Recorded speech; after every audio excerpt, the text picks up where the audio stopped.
여러분 에베소서 1장 3절에서 우리 14절까지 오늘 읽은 우리 14절까지 총 12절로 구성되어 있습니다. 하지만 헬라어 원어로 보면 한 문장이라고 말씀드렸습니다. 여러분 이 한 문장으로 바울이 쉬지 않고 기록했다는 것은 그만큼 그 안에 감격과 기쁨으로 우리가 받은 그 구원의 은혜를 기록하고 있다는 겁니다. 여러분 이 사실이 놀랍습니다. 왜 그렇습니까? 그는 예수 믿는 것 때문에 오히려 세상 사람들 눈에 볼 때는 이 땅의 복을 다 잃어버린 사람입니다. 그는 감옥에 갇혔고 오히려 예수 믿기 전보다 예수 믿음으로 말미암아 그는 오히려 더 힘겨운 삶을 보내야 했습니다. 자유를 빼앗겼고 매를 맞았습니다. 다른 사람의 병은 잘 고치는데 정작 자기 자신의 육체의 가시는 고칠 수가 없었습니다. 내 은혜가 족하다는 주님의 말씀 때문에 그냥 가시를 안고 그렇게 살아가야 했습니다. 바울은 세상 성공과는 먼 사람이었습니다. 그런데 여러분, 아무리 어려운 상황에 놓여도 심지어 억울하게 감옥에 있어도 그의 입술에 나오는 그 소리를 막을 수가 없었습니다. 그 소리가 무엇입니까? 찬송이었습니다. 찬송. 주님을 향한 찬양의 소리는 환경, 상황, 세상 복과 상관없이 울려 퍼지더라는 것입니다. 그래서 바울은 에베소 성도들 향해 우리를 향해 기록하고 있는 것입니다. 그 찬양의 이유가 무엇입니까? 이 구원의 감격을 보라는 것입니다. 한 문장으로 우리에게 구원의 은혜를 알려주고 있는 것이죠. 여러분 간곡히 바라기는 저는 이 일이 그냥 교리적으로 이론적으로 우리에게 전달되는 것이 아니라 우리 평안성도 모두에게 실제가 되어 그 은혜를 누리는 시간이 되기를 주님의 이름으로 축원합니다. 여러분 첫째는 3절에서 6절까지 무엇을 이야기한다 했습니까? 창세전 택하신 성부 하나님의 은혜를 우리에게 보여주고 있습니다. 두 번째는 7절에서 12절 성자 예수님이 베푸신 속량입니다. 여러분 값을 지불하고 우리를 구원해 내셨습니다. 이 값이 어떤 값입니까? 어떤 값? 예수의 생명을 바쳐 우리를 살려낸 그 값입니다. 죄사함의 은혜입니다. 여러분 이것이 두 번째였습니다. 오늘 본문에 나오는 13절과 14절은 이제 성령 하나님께서 우리의 구원을 위해 어떻게 일하셨는지를 우리에게 보여주고 있습니다. 여러분 성부, 성자, 성령 하나님의 삼위일체 하나님께서 우리 구원을 위해 붙들고 어떻게 일하시는지를 구원의 스케일을 보라고 지난주에 말씀드렸습니다. 이제 성령 하나님의 역사입니다. 13절을 보겠습니다. 우리 13절 우리 같이 한번 읽겠습니다. 그 안에서 너희도 진리의 말씀 곧 너희의 구원의 복음을 듣고 그 안에서 또한 믿어 약속의 성령으로 인치심을 받았으니 여러분 시작을 그 안에서라고 말하고 있습니다. 그 안에서가 어디입니까? 바울이 지금 주목하고 있는 그 장소는 어디입니까? 감옥에서 아닙니다. 그 안에서는 예수 그리스도 안에서입니다. 에베소서에만 30번 이상을 예수 안에서, 그 안에서, 예수 안에서 바울이 계속적으로 말하고 있습니다. 바울은 이 예수 안에서 이 고백이 그냥 단순한 입술의 고백이 아니라 영혼과 삶에 완전히 체화되어 기쁠 때도 슬플 때도 삶의 어디에 있더라도 그의 고백은 언제나 예수 안에 있습니다. 이 고백이 되더라는 것입니다. 바울은 하늘의 모든 신령한 복이 예수 안에서 우리에게 부어졌습니다. 이렇게 고백하고 있습니다. 여러분 이어서 바울은 우리에게 이제 성령의 인치심이 있기 전, 성령의 인치심의 역사가 있기 전 어떤 일이 벌어졌는지를 우리에게 이렇게 설명합니다. 3절 본문을 제가 직역했습니다. 그 안에서 예수 안에서 너희도 진리의 말씀, 여러분 그 단계를 한번 보십시오. 진리의 말씀 곧 너희 구원의 복음을 들었을 때, 여러분 들었을 때입니다. 자 그리고 그 다음에는 복음을 믿었을 때입니다. 그리고 약속된 성령으로 인치심을 받았느니라. 여러분, 이 단계를 한번 잘 보십시오. 여러분, 우리가 저와 여러분이 어떻게 믿으셨습니까? 이 믿음에 대한 그 답이 13절에 기록되어 있습니다. 먼저는 복음을 들어야 합니다. 구원의 복음을 먼저 듣는 것입니다. 그래서 여러분, 듣지 않으면, 말씀을 우리가 읽지 않으면 여러분, 우리는 그 다음 단계 믿음으로 나갈 수가 없는 것입니다. 먼저는 듣는 것입니다. 어쨌든 듣고 읽는 것입니다. 자, 그 다음이 그 안에서 믿는 것입니다. 여러분, 말씀을 듣고 읽는 것은 우리의 의지로 가능합니다. 하지만 믿는 것은 전혀 다른 차원입니다. 여러분, 믿는다는 것은 우리의 의지나 노력의 일이 아니라는 것입니다. 성령과 관계되어 있습니다. 그래서 13절에 바울은 성령의 구원의 일하심을 이 본문을 통해 듣고 믿고 인치심, 이걸 함께 우리에게 보여주고 있다는 것이죠. 고린도전서 12장 3절입니다. 성령으로 아니하고는 누구든지 예수를 무엇이라 주라 고백할 수 없다고 했습니다. 자, 그러면 묻겠습니다. 여러분, 우리 안에, 저와 여러분 안에 한번 대답해 보십시오. 내 안에 성령이 계시다, 성령이 역사하고 계시다, 이 사실을 무엇을 통해 나타날 수 있습니까? 어떤 체험, 어떤 병고침의 능력, 여러분, 생리가 금리로 바뀌는, 여러분, 그런 일, 손에 금가루가 생기는 일, 여러분, 세상에는 그것을 통해 성령이 임하셨다고 자꾸 가르칩니다. 눈에 보이는 현상으로 나타내려고 합니다. 그런데 성경은 말합니다. 여러분, 우리가 성령이 우리 안에 거하시고 함께 하시는 증거는 딱 한 가지밖에 없습니다. 오늘 이 시간 예수가 나의 구주 되십니다.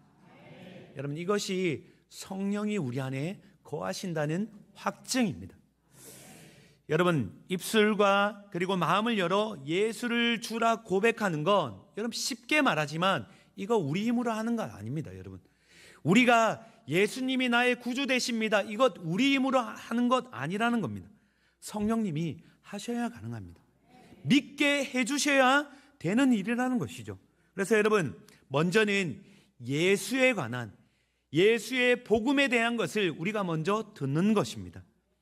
듣고 성경 말씀을 읽는 가운데 여러분, 누군가는 아무리 듣고 읽어도 누군가는 아무런 깨달음이 없습니다. 믿어지지 않는 겁니다. 하지만 어떤 사람은 그 말씀을 읽고 듣는 가운데 깨달아지기 시작합니다.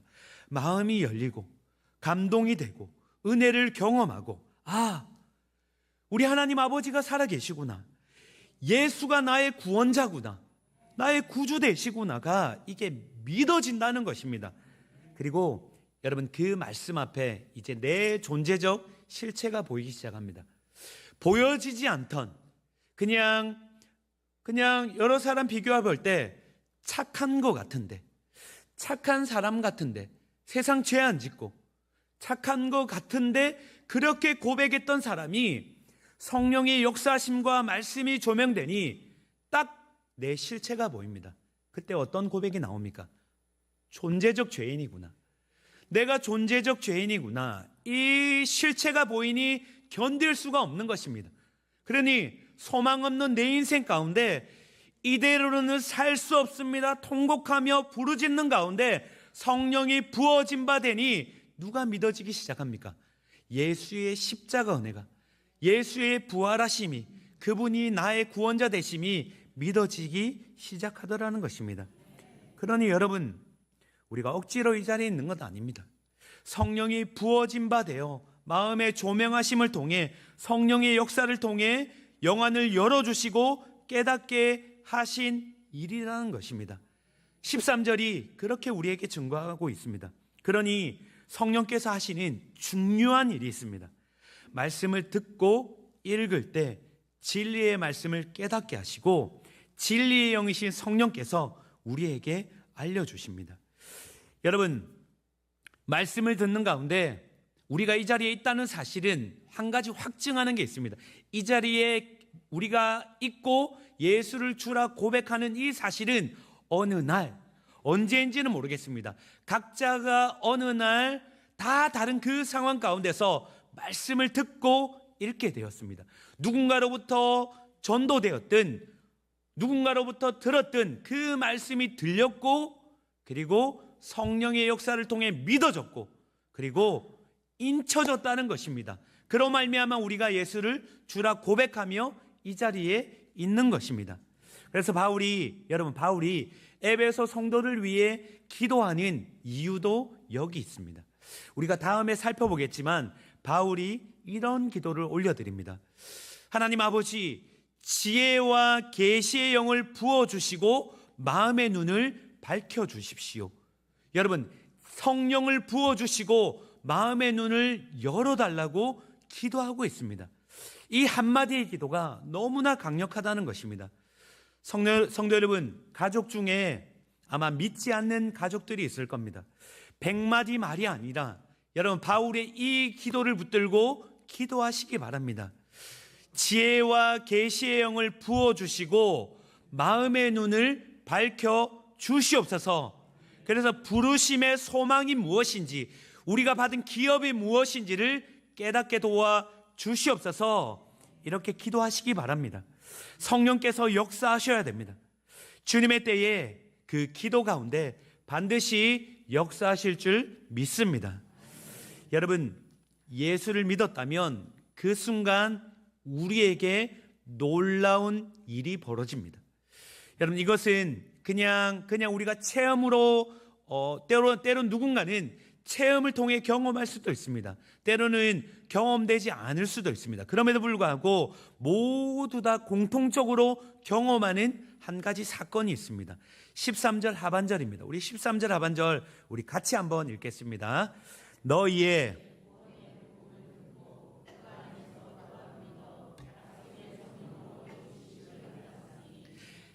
여러분, 하반절에 약속의 성령으로 인치셨다 말합니다.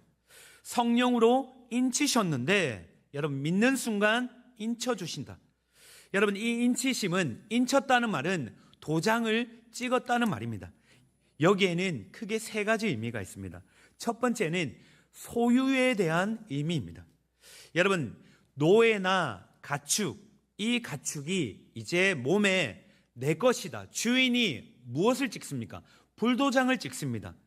그 불도장을 찍음으로 말미암아 주인이 누구인지를 알려준다는 것입니다. 동일하게 성령의 인으로 찍힘을 받았다는 것은, 믿음으로 말미암아 성령의 인이 찍혔다는 말은 여러분, 우리 인생 가운데 이제 주인이 바뀌었다는 말입니다. 이전에는 내가 주인이었습니다. 저 의자의 왕좌에 내가 주인되어 이 땅에 소망을 두고 이 땅에 복을 찾아 땅만 바라보며 오직 나만 외치며 그렇게 살아갔던 인생이 이제 성령의 인치심을 말미암아 여러분, 주인이 바뀌었습니다. 주인이 누구로 바뀌었습니까? 예수 그리스도가 내 인생의 왕좌에 우리 주님이 앉으시고 우리는 어디에 앉아 있는 것입니까? 예수께서 계신 그 옆에 무릎 꿇고 앉아 있는 것입니다. 인생의 운전대를 주님께 맡기는 것입니다. 여러분, 우리 인생의 운전대는 우리가 잡는 게 아닙니다. 예수께서 잡아주시는 겁니다. 그래서 그분이 직접 운행하시면서 우리를 인도해 가시는 것입니다. 여러분, 그분이 가는 길을 따라가시면 됩니다. 수고하고 무거운 짐진 자들아, 다 내게로 오라. 내가 너희를 쉬게 하리라. 예수님의 이 말씀, 이 은혜가 성령의 인치심을 통해 이루어지게 된다는 말입니다. 여러분, 인치심을 통해 소유가 바뀌었습니다. 주인이 바뀌었습니다. 여러분, 두 번째 인치심은 권위를 나타냅니다. 권위. 여기 보면 10,000원짜리가 있습니다. 여러분, 10,000원짜리 정중앙에 한국은행 총재의 도장이 찍혀 있습니다. 한국은행 총재의 도장이 찍혀 있지 않으면 이 10,000원짜리는 가짜입니다. 여러분, 또 다른 10,000원짜리가 있습니다. 또 다른 10,000원짜리는 여러분, 아이가 그린 10,000원짜리입니다. 비슷하게 그린다고 했습니다. 한국은행 총재의 도장이 찍혔지만 여러분 이 도장은 진짜입니까 가짜입니까? 가짜입니다. 아이의 권위를 부여했지만 여러분 혹시 두 장 중에 어떤 만 원을 가지시겠습니까? 앞에 거 아닙니까? 한국은행 총재 그 인이 찍힌 그 돈을 받는다는 것입니다. 여러분 이 말은 무엇입니까? 인이 찍혔다는 것은, 도장을 찍었다는 것은 진짜와 가짜가 구분된다는 것입니다. 여러분 아무리 잘 만들어도 인이 찍히지 않으면 가짜입니다. 마찬가지입니다. 성령의 인치심은, 성령이 나를 인쳐주셨다는 말은 내가 가짜가 아니라 진짜라는 것입니다. 나는 하나님의 자녀다, 이게 진짜라는 겁니다. 그러니 여러분, 내가 내 자신을 바라볼 때, 스스로 바라볼 때 연약하고 부족할 때가 있습니다. 왜 그렇지 않겠습니까? 한 주를 살아내며 우리 공통적인 기도 이거 아닙니까? 열심히 주님의 뜻 가운데 살아보려 했지만 여러분 자꾸 넘어지지 않습니까? 죄 가운데 자꾸 넘어지고 세상 정욕, 육신의 안목 따라 따라갈 때가 너무 많지 않습니까? 그러니 여러분 어디 함부로 내놓고 나는 하나님의 자녀입니다, 예수가 내 인생 주인입니다, 어떻게 그렇게 당당하게 말할 수 있겠습니까? 내 자신 보면 초라할 때 많다는 것입니다. 그럼에도 불구하고 기억하면 좋겠습니다. 여러분, 주님이 인쳐주셨다는 말은 우리의 어떠함 때문이 아닙니다. 내 자신의 어떠함이 아니라 하나님께서 우리를 자녀 삼아 주신 것은 우리의 어떠함이 아니라 예수로 말미암아, 예수를 믿음으로 말미암아 성령이 인쳐주신 그 도장 때문에 우리를 진짜로 인정해 주신다는 말입니다. 그러니 여러분 이것 흔들리시면 안 됩니다. 왜 이것이 흔들리냐면 자꾸 내 모습을 바라보니, 여러분 때로는 감정이 고조되면 내가 무언가 잘할 때는 나는 맞아, 하나님의 자녀고 내가 예수님 잘 믿는 것처럼 느껴질 때가 있습니다. 그런데 여러분 때로는 넘어질 때, 때로는 좌절할 때, 낙심할 때, 죄 가운데 있을 때는 이 마음이 흔들린다는 것입니다. 여러분 기억하십시오. 성령이 인치심으로 말미암아 하나님의 자녀된 것은 잘할 때는 그때도 하나님의 자녀 맞습니다. 예수께서 우리를 바라보시며 인정해 주십니다. 그런데 때로는 잘하지 못해도, 넘어질 때도, 때로는 스스로 바라볼 때 초월할 때도 여러분 기억하십시오. 그때는 더 성령의 인치심으로 말미암아 더 가까이 우리에게 다가오시고 말씀해 주십니다. 어려울 때일수록, 초라해 보일수록 너는 더 나의 사랑하는 자녀야, 이렇게 말씀해 주신다는 것입니다. 여러분 그 증거가 우리에게 있는 것이 아니라 성령의 도장으로 말미암아 그렇게 우리를 확증해 주십니다. 여러분 이것이 두 번째 권위입니다. 권위입니다. 또한 인치심의 세 번째는 보호하심입니다. 보호하심. 여러분 이 당시는 우편이 배달될 때 여러분 끈으로 묶고 그 위에 도장을 찍었습니다. 임봉을 했습니다. 그러니 여러분 함부로 뜯거나 보지 못하도록 그렇게 도장을 찍었다는 것이죠. 여러분 그러니 성령께서 인쳤다는 말은 이런 개념이 내포되어 있습니다. 성령이 인쳤다는 말은 우리의 구원을 철통같이 보호해 주신다는 말입니다. 직접 성령께서 인쳐주시고 보호해 주시고 본향에 무사히 도착할 때까지 여러분 아무도 우리의 구원을 빼앗아가지 못하도록 지키시며 보호하신다는 것입니다. 여러분 때로는 사단이 우리를 정죄합니다. 네가 어떻게 하나님의 자녀냐, 네가 어떻게 예수 믿는 자냐. 보십시오,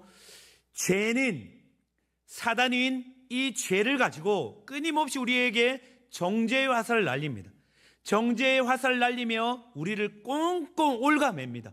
꽁꽁 올가맬 때 여러분 성령의 인치심을 통해 생명의 성령의 법이 우리를 주관하며 이 정죄의 화살을 다 막아냅니다. 막아내며 우리를 철통같이 보호하며 우리를 자유롭게 만들며 구원을 끝까지 보호하며 본향으로 인도한다는 것입니다. 그러니 구원은 우리의 확신이나 우리의 결단으로 지키는 게 아닙니다.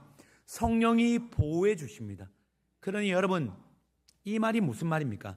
한 번 얻은 구원은 절대 빼앗길 수 없습니다. 누구도 빼앗아갈 수 없습니다. 어떤 누가 말해도, 세상 권위자가 말해도 여러분 기억하십시오. 누가도 빼앗아갈 수 없습니다. 한 번 얻은 구원은 끝까지 성령께서 철통같이 보호하시며 끝까지 가는 줄 믿으시기 바랍니다. 로마서 8장 38절 39절이 그렇게 증거합니다. 확신하노니 사망이나 생명이나 천사들이나 다른 어떤 것도 우리를 예수 안에 있는 하나님의 사랑에서 끊을 수 없느니라. 끊을 수 없다는 것입니다. 여러분, 이것이 인치심에 대한 약속입니다.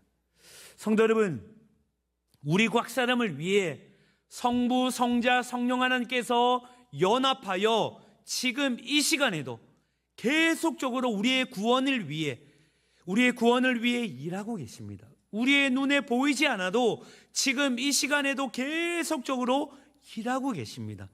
여러분, 이 은혜에 대한 감격이 여러분, 저와 여러분 안에 든든하게 감격으로 온전히 영혼을 관통하시기 바랍니다.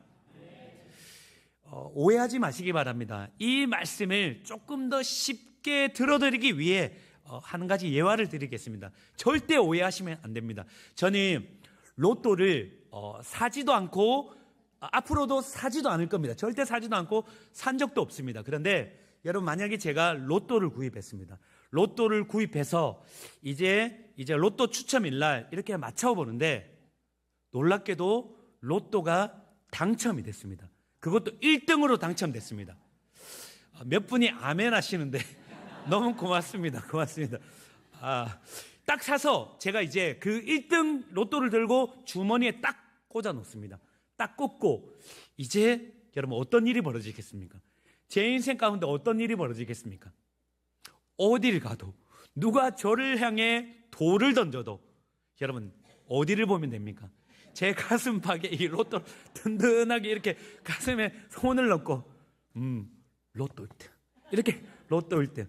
여러분, 아직 바꾸지는 않았지만 여러분, 딱 이거 품에 안고, 그리고 어려움이 와도, 일하다가 어려움이 와도 뭘 보면 됩니까? 가슴팍에 로또 1등.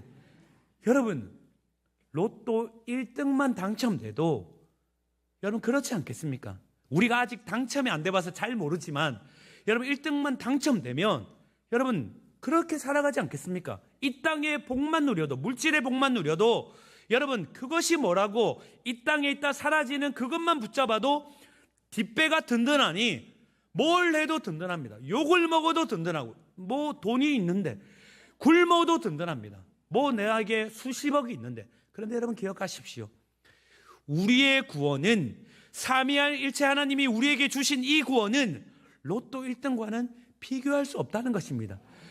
그럼에도 불구하고 우리가 이 은혜를 가슴팍에 꽂고 누리지 못하니, 하늘의 신령한 모든 복을 우리가 누리지 못하니 때로는 이리저리 맞고 넘어질 때마다 한숨이 푹푹 나오더라는 것입니다. 아휴, 죄송합니다. 아휴, 내 팔자야. 여러분, 그렇지 않습니까? 여러분, 기억하십시오. 어려움이 와도 가슴팍에 든든하게 꽂혀져 있는 구원의 이 성령의 인치심을 만져보시기 바랍니다. 그래. 지금 나에게는 구원의 성령의 인치심이 있지. 여러분, 이 에베소서 여기까지의 말씀은 여러분, 곰탕을 사귀는 것과 같습니다. 그냥 인스턴트 음식을 그냥 맛보면서 그냥 달콤함을 누리는 것이 아니라 사귀고 사귀며 여러분, 곱씹고 곱씹으며 우려내셔야 됩니다. 잠잠히 기도 가운데 묵상하셔야 되고, 잠잠히 기도 가운데 택하심의 은혜가 무엇인지, 속량의 은혜가 무엇인지, 나 같은 거 구원해내기 위해 예수께서 어떻게 하셨지?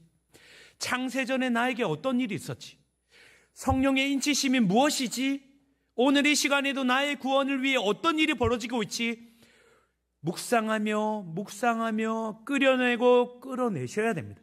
그 가운데 성령의 깊은 곳에서 든든하게 우리를 붙잡는, 무엇이 와도 견뎌내는 그런 은혜가 있더라는 것입니다. 바울이 지금 감옥에서 그것 우리에게 이야기하고 있습니다. 여러분, 이 기쁨을 누리시기 바랍니다. 여러분, 뒤에 이어지는 말씀도 계속해서 연결되고 있습니다. 14절입니다. 이는 우리의 기업의 보증이 돼서. 이는 성령님을 말합니다. 성령님은 우리의 기업의 보증이 된다 말합니다. 여기 보증이란 말은 아랍어로 보증금, 계약금을 말합니다. 성령님이 지금 보증금이 되어 주십니다. 여러분, 1,000만 원짜리 건물을 계약할 때 보증금을 대략 어느 정도 냅니까? 어느 정도 내야 그 건물이 이제 내 소유가 되었다는 그 증표가 됩니까? 1,000만 원이면 대략 10%, 100만 원 아닙니까? 여러분, 단위가 클수록 보증금이 높아집니다. 1,000억의 건물을 우리가 계약한다 칩시다. 그러면 얼마의 보증금을 내야 됩니까? 100억 아닙니까? 그런데 지금 여러분, 우리 기업의 보증금이 얼마입니까? 얼마? 성령님입니다. 성령님. 그러니 1,000억 정도가 아닙니다. 성령님이 친히 하나님 나라의 기업을 받는 우리가 성령님이 보증이 되어 이 기업이 흔들림 없이 끝까지 누리며 영원토록 그 기업을 누릴 수 있도록 보증이 되어 주시는데, 성령님이 보증되어 주시니 여러분, 그 기업의 자산 가치는 얼마입니까? 여러분, 놀라지 마십시오. 계산할 수가 없습니다. 성령님이 보증금 되어 주시니. 여러분, 바울은 이 기업에 보증되시는 성령님을 통해 우리가 미래적 구원으로 완벽하게 받게 될 그 기업의 풍성함이 어떤 것인지를 우리에게 알려줍니다. 자, 그런데 안타까운 것은 여러분, 우리는 오늘에 집중하길 좋아합니다. 오늘의 은혜를 누리길 좋아합니다. 저도 마찬가지입니다. 그러니 미래적 이 구원에 대해 솔직히 감이 잘 오지 않습니다. 그것은 미래의 일입니다. 그런데 한 가지 다행인 것은 바울이 이야기하는 이 보증 가운데 미래적 그 구원의 은혜만이 아니라 현재적 오늘도 풍성히 누릴 수 있도록 보증으로 확증하셨다 말하고 있습니다. 하늘의 것을 경험하며 살아갈 수 있도록 말하고 있습니다. 여러분, 시편 34편 8절에 이런 고백이 있습니다. 너희는 여호와의 선하심을 맛보아 알지어다. 여러분, 시편 기자 다윗의 고백입니다. 다윗은 이렇게 고백합니다. 여호와는 선하십니다. 그런데 선하신 걸 어떻게 합니까? 맛보아 안다고 말합니다. 여러분, 이것이 믿음입니다. 이것이 신앙생활입니다. 우리가 주님을 믿는다는 것은 여러분, 그냥 우리가 관념적으로 이론적으로 우리가 알고 믿는 게 아닙니다. 맛보아 안다 말하는 것입니다. 여러분, 여기 호랑이를 제가 데리고 왔습니다. 호랑이 한 마리. 자, 첫 번째 호랑이입니다. 여러분, 첫 번째 호랑이 어떻습니까? 동물원에서 만나는 박제된 호랑이. 아무런 감이 없지 않습니까? 그냥 너는 호랑이, 나는 사람, 그냥 딱 그뿐입니다. 그런데 두 번째 호랑이를 보여드리겠습니다. 두 번째 호랑이입니다. 여러분, 우리가 한번 상상해 보십시다. 산에 등산하러 갔는데 여러분, 딱 내 눈앞에 부스럭 가더니 갑자기 호랑이가 딱 나타났습니다. 여러분, 그때 박제된 호랑이를 만나는 것처럼 이 호랑이를 대면할 수 있겠습니까? 어떻게 하시겠습니까? 오금이 저리지 않겠습니까? 죽었다. 나는 죽었다. 이렇게 말하지 않겠습니까? 여러분, 이것이 같은 호랑이지만 죽어있는 박제된 호랑이와 살아있는 호랑이의 차이입니다. 여러분, 마찬가지입니다. 다윗이 고백했던 여호와의 선하심을 맛보아 알지어다, 이 고백은 우리에게 동일하게 적용됩니다. 성도 여러분, 신앙이 관념적으로 이론적으로 흘러가지 않도록 이 땅에서 하늘의 것을 누리며 맛보며 경험하며 살아갈 수 있도록 성령께서 역사하시는 것입니다. 그래서 여러분, 우리 편에서 아무리 십자가 붙잡아도 성령의 역사가 없으면 그냥 이 십자가는 목에 거는 장식일 뿐입니다. 액세서리입니다. 그래서 세상 사람들은 성령이 인침이 없으니, 보증이 없으니 그냥 목에 걸고 다닙니다. 장식입니다. 하지만 여러분 기억하십시오. 성령이 인치시고 성령이 보증하고 맛보게 하시니 여러분 십자가를 바라보는데 나무가 아니라 그 나무 위에 달리신 절절한 십자가의 보혈이 여러분 우리의 머리끝에서부터 우리 발바닥까지 온 영혼을 적시며 여러분 그 십자가 앞에 그렇구나, 나는 죄인이구나, 당신의 십자가 보혈의 은혜 없이는 나는 아무것도 아닙니다, 이렇게 고백할 수밖에 없게 만든다는 것입니다. 십자가의 피를 우리가 맛보며 경험하며 누리게 만드는 것이 성령의 역사입니다. 여러분 로마서 5장 5절도 이렇게 말합니다.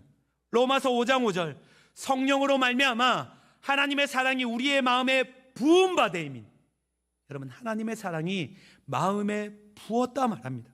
폭포수와 같이 우리 영혼 가득 맛보할 수 있도록 성령이 부어주신다는 것입니다. 여러분 말씀을 읽다가 깨달아지는 것, 성령의 역사입니다. 예수에 관한 이야기가 예전에는 그냥 흘려 들어갔는데 어느 날 향한 사랑의 편지임을, 사랑의 이야기임을, 날 위해 죽으신 십자가임을 깨달아지게 만드십니다. 여러분 하늘의 은혜를 오늘 이 땅에서 경험하며 누리며 맛보게 하는 것이 성령의 인치심이요 성령의 역사입니다. 그러니 여러분 성령의 도우심을 구하시기 바랍니다. 성령 하나님을 구하시기 바랍니다. 여러분 로마서 8장 26절입니다.